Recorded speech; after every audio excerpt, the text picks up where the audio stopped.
All right, at 6:04, now to the latest in the abduction of Nancy Guthrie, mother of Today's Show co-host Savannah Guthrie. A man has been detained, questioned, and now released. And it all comes as authorities releasing images of a masked man outside the home of Nancy Guthrie moments before she was kidnapped.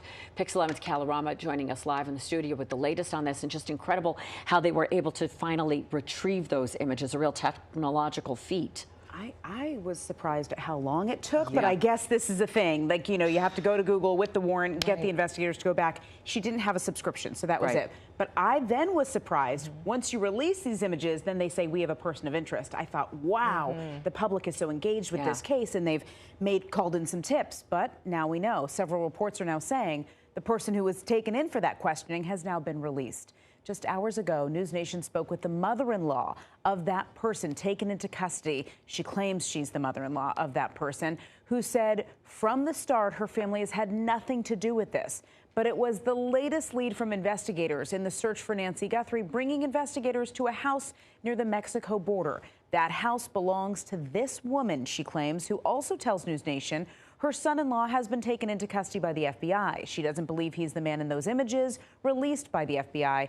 And this woman also confirms that her son-in-law has been working in Tucson all week, and that is where Nancy Guthrie was believed to be abducted from her home, but says he is innocent, and she's never seen him act violent.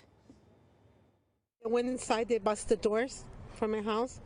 They went inside and took my son to the living room and had him handcuffed, and then got him outside. He's in Tucson all week. He works delivering boxes for like UPS, and he works with a company.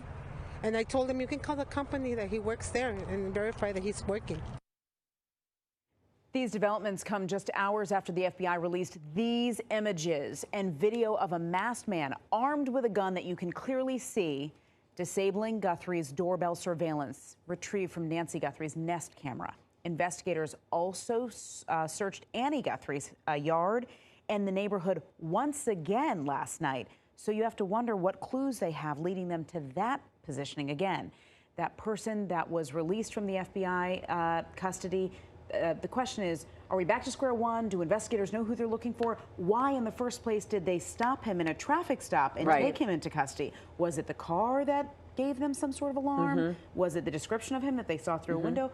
We just want to know what tips they have. I know that they were definitely using a lot with the traffic cams to try and get evidence, especially because this happened in the middle of the night. Correct. Cal, thanks for being on top of it. We appreciate it. Thank you. Of course, this is developing, and we will continue to track all of those developments in this story as investigators follow up on the latest leads. You can also find the very latest right here on Pix 11, on air, online at pix11.com, and streaming on Pix 11 Plus.